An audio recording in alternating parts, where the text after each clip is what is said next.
साल 2023 में विधानसभा और 2024 में लोकसभा चुनाव की तैयारी तेज है। साल 2023 चुनावी मायनों में बहुत ज्यादा महत्वपूर्ण भी है।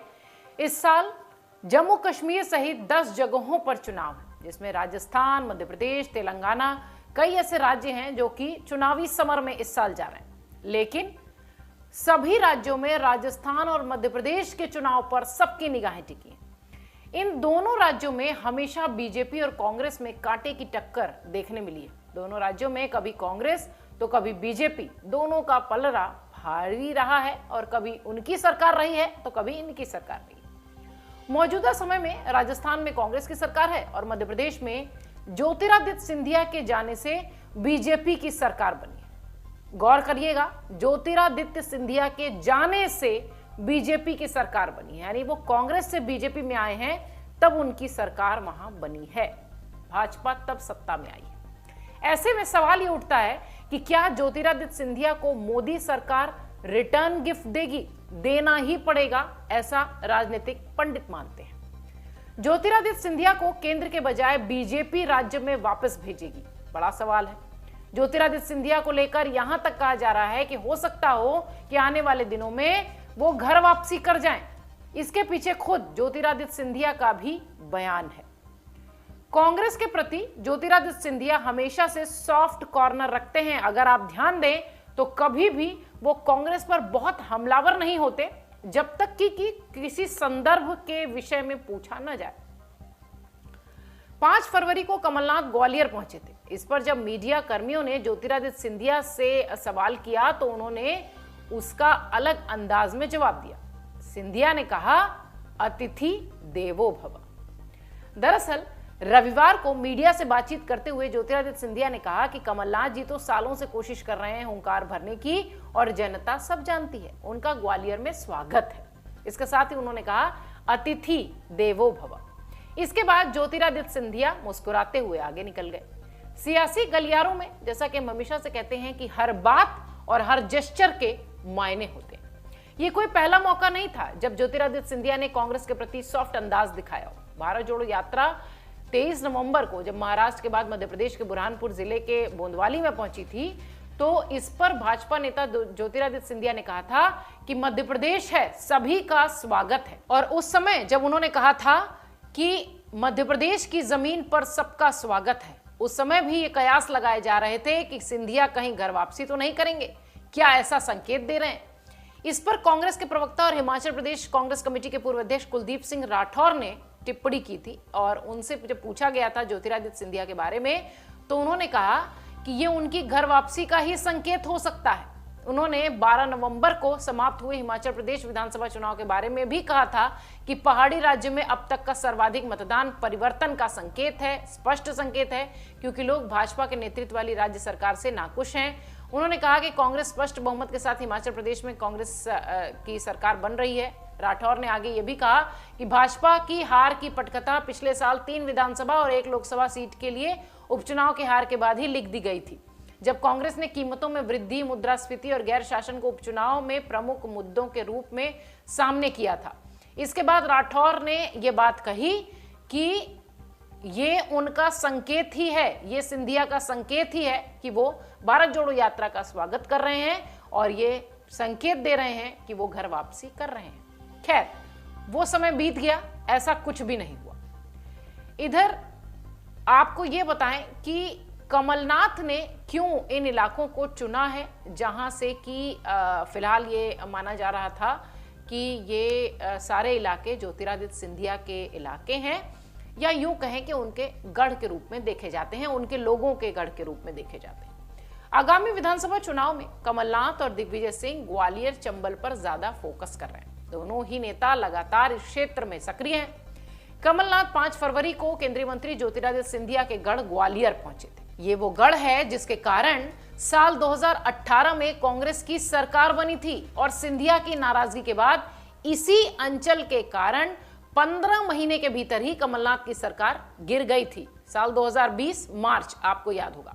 अब कमलनाथ ग्वालियर में उस रविदास जयंती के सहारे दलित वोटर्स को रिझाने पहुंच रहे हैं, जहां पर की बड़ा फोकस हमेशा से सिंधिया और उनके समर्थकों का रहा है।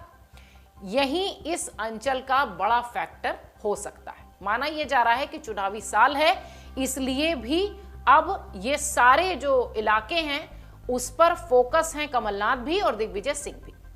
कांग्रेस को 2018 के विधानसभा चुनाव में दलित वोटरों की बदौलत ही ग्वालियर चंबल अंचल में 23 साल बाद ऐतिहासिक कामयाबी हासिल हुई थी और उस समय इस अंचल में जीत का श्रेय कांग्रेस के नेता ज्योतिरादित्य सिंधिया को गया था। आश्चर्यजनक है, फिर भी सही है।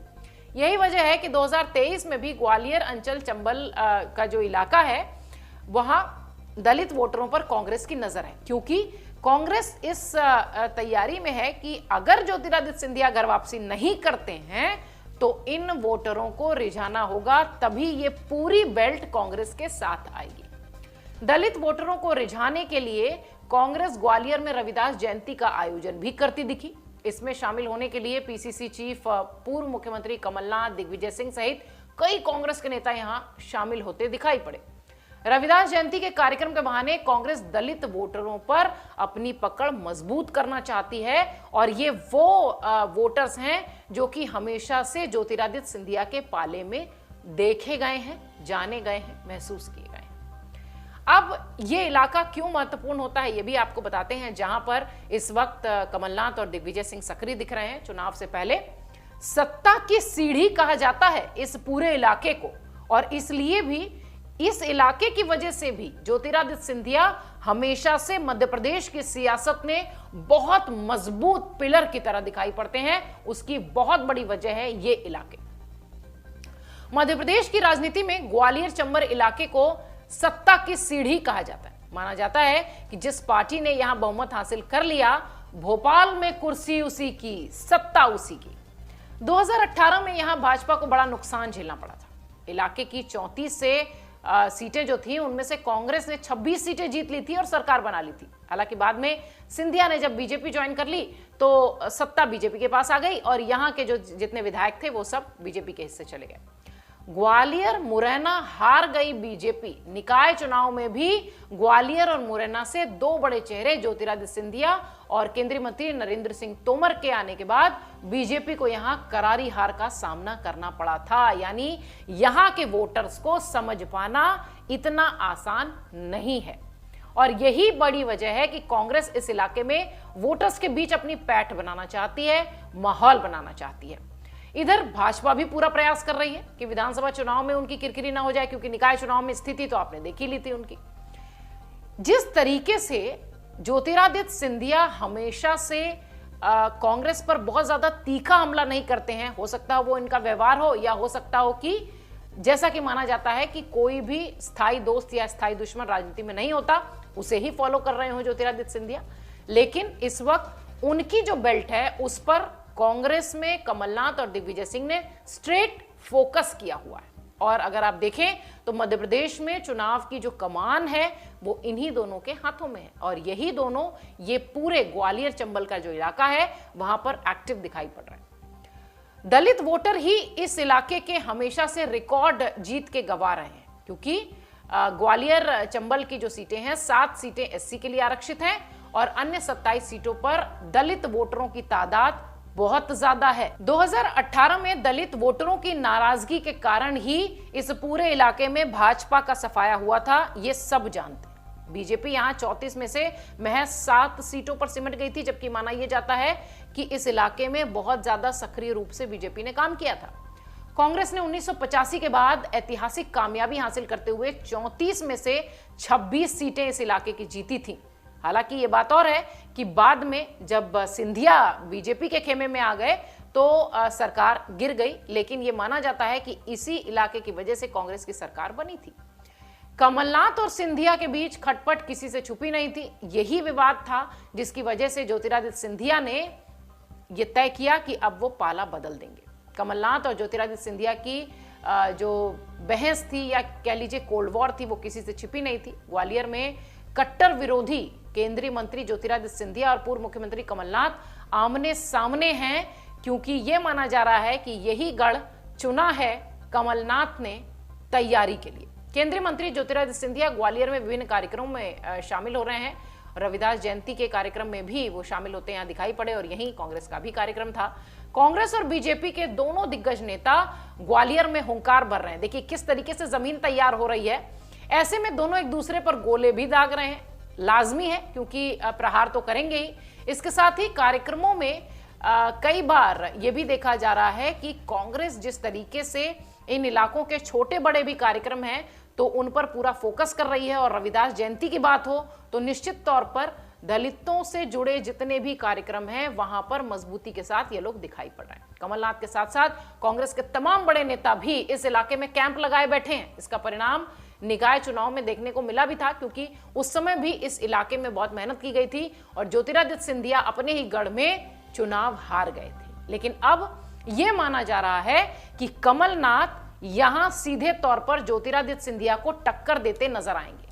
मुकाबला इसलिए भी दिलचस्प होगा क्योंकि सिंधिया हमेशा से कमलनाथ से उनके टकराव होते रहे हैं, और सिंधिया यही सोचकर भाजपा में आए थे कि उस पर आलाकमान का कोई इस तरीके का एक्शन नहीं था, उनका इंटरफेरेंस नहीं था, इसलिए उन्होंने पाला बदल दिया था। लेकिन अब जिस तरीके से इस साल मध्य प्रदेश का चुनाव है, ऐसा लगता है कि कमलनाथ और सिंधिया का जो टकराव है वो एक बार फिर मध्य प्रदेश चुनाव को बेहद दिलचस्प मोड़ पर ले जाएगा, और सिंधिया की जो भी ग्वालियर अंचल की सीटें हैं उस पर जिस तरीके से कमलनाथ एक्टिव दिख रहे हैं, ऐसा लगता है कि इन सीटों का मुकाबला भी बेहद रोमांचक होगा।